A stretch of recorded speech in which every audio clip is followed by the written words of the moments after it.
Bonjour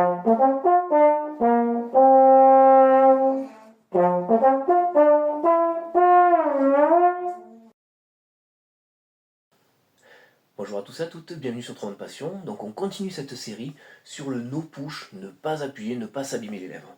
Alors on a vu déjà en première vidéo qu'il fallait faire attention à notre habitude, d'appuyer tout le temps quand on prend l'embouchure. Deuxième vidéo, c'était sur quoi? C'était sur écouter le son, c'est-à-dire que quand on s'écoute, vous avez compris si vous avez regardé la vidéo, j'y reviens pas dessus. Et troisième, c'est l'aigu dans les morceaux. J'ai un morceau, n'importe lequel, à un moment donné ça monte un peu, et là j'appuie. Le problème, souvent, c'est que j'appuie avant et c'est que j'appuie après. Parfois, sur certaines notes, on se sent obligé d'appuyer, on est en stress, etc. C'est tout à fait normal. On peut pas. Enfin, il y en a qui y arrivent très bien, forcément. Mais en tant que tromboniste normaux, de niveau basique, on va dire, on peut pas avoir une technique exceptionnelle, jouer tout le temps comme les Monsieur Becquet, etc. Nous, forcément, au bout d'un moment, on va appuyer un peu, on va un peu tricher. Le but, c'est que cette triche soit le moins longue possible. Vous avez Fa, Si bémol, fort dans un morceau, et bien ok, Ta, Ti, j'appuie, tant pis, j'essaie de l'avoir, j'essaie de l'avoir. Mais après, on essaye de suite de relâcher l'embouchure. Vous voyez? Dès qu'on a fini cette phrase-là, dès que ça redescend un peu, on essaye d'enlever un peu l'embouchure. Et ça va être compliqué parce qu'il va falloir essayer de le conscientiser.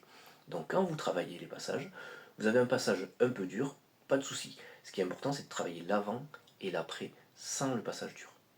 Vous travaillez, vous n'appuyez pas, vous n'appuyez pas, vous n'appuyez pas. Passage dur, tant pis, on l'enlève pour l'instant, et on travaille le reste, on n'appuie pas, on n'appuie pas. Et après, vous enchaînez tout ça, et vous vous rappelez que l'important, c'est que avant et après ce passage dur, il n'y ait pas d'appui. Vous allez remarquer, si vous travaillez en essayant d'avoir conscience de ce que vous faites, que 4-5 mesures avant la note aiguë, ça commence à crisper. Oh, je sais que j'ai ce si bémol là, oh, j'aime pas ça. Et c'est justement ce travail-là qu'il va falloir faire de non, je sais qu'il y sera, j'appuierai, tant pis s'il faut vraiment quand il sera là, parce que j'ai pas les moyens pour l'instant de faire autrement, hein, et tant pis. Et une fois qu'il est passé, j'ai appuyé, mais c'est pas grave, je continue pas à me dire oh là là, je l'ai eu, mais qu'est-ce que c'était dur, et du coup je continue à appuyer. Non, c'est passé. Même si elle était fausse, nulle ou quoi cette note, c'est qu'une note parmi les centaines de millions de notes, on n'est pas violoniste, donc parmi les 100 notes que vous aurez fait sur tout le morceau.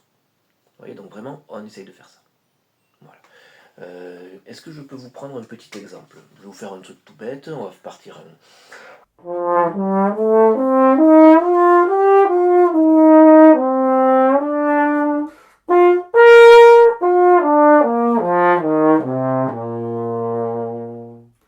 voyez là par exemple, sur ce passage, le Fa si, je l'ai forcé exprès. Hein. On a joué, on est allé jusqu'au Sol, et là, logiquement, ce qu'il aurait dû se passer,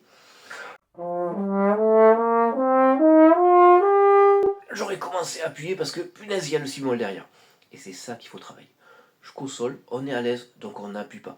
Le motif que je fais change tout le temps, c'est parce que je l'ai inventé. Ne vous inquiétez pas, mon but c'est d'aller du Fa jusqu'au Sol aigu, vous l'avez compris. Hein. Donc je refais pareil, et là j'essaie de surtout ne pas appuyer sur le Sol. Je vais pas appuyer. Nanana, Fa si dur. Je laisse tomber.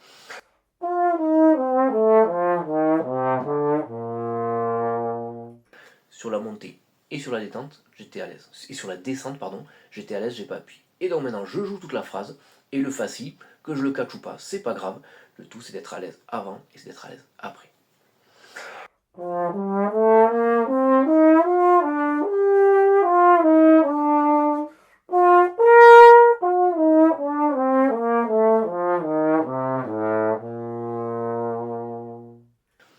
Et voilà. Et en faisant ça, vous allez voir que vous allez gagner des cartouches petit à petit, parce que les moments où vous appuierez seront de plus en plus petits et courts.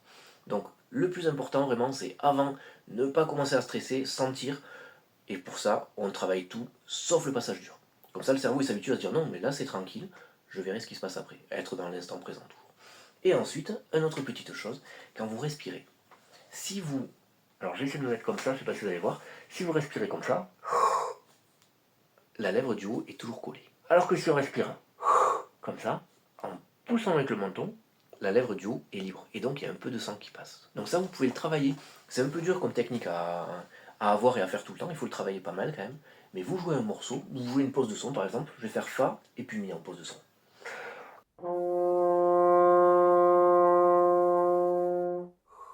Je respire, je pousse avec le menton. Je pousse avec le menton, je respire. Et ça va faire que si vous libérez la lèvre du haut, le peu de secondes que vous allez la libérer, même si c'est même pas une seconde, hein, le sang passe et du coup ça la rafraîchit un peu. C'est une autre technique pour essayer de, même si on appuie, arriver à garder un peu de sang et à ce que ça se fatigue le moins possible. Voilà, ça c'est la deuxième. Et la troisième chose à laquelle on ne pense pas tout le temps, surtout dans les morceaux en état de stress, pendant les pauses, posez le trombone. On joue, ouais.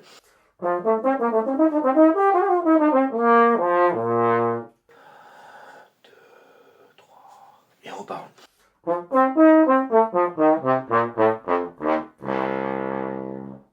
Et je fais ça. Surtout, j'enlève l'embouchure. Si on fait... Ouais, mais je suis encore appuyé. Et donc le temps que je passe à appuyer pour rien en plus, c'est encore des cartouches qui sont grillées. Donc vous voyez, c'est des tout petits trucs, mais si vous les mettez en place l'un et l'autre, ça permet sur un concerto, si on prend David, il y a des passagers du Ferdinand David, le concerto, mais en fait il y a peu de notes aiguës.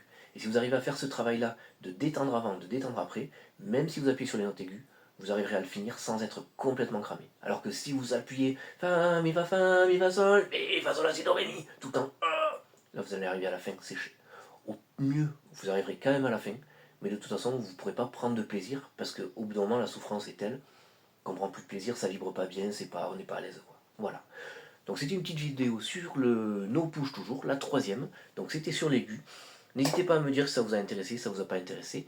Donc attention encore une fois, on met ça en lien avec ma vidéo sur travailler l'aigu. Ce ne sont que des petits tips tant que l'aigu n'est pas compris. Une fois que vous avez compris l'aigu, vous n'avez plus besoin d'appuyer. Mais pour l'instant, on est en recherche de sensations, tant pis on a un contrut dans le morceau de jazz qu'on doit jouer dans un mois. On n'a pas le temps de faire vraiment la technique pour avoir le contrut propre. Et bien on essaie ces petits tips là, et ça reculera forcément le moment où vous ne serez pas à l'aise. Vous ne serez pas à l'aise que sur le contrut, puis que sur le contre-ré, puis etc. Jusqu'à arriver bien sûr à plus soif. Voilà, j'espère que ça vous a plu, je vous dis à très bientôt, bonne semaine à tous, bonne journée, et voilà. Allez, à plus, ciao.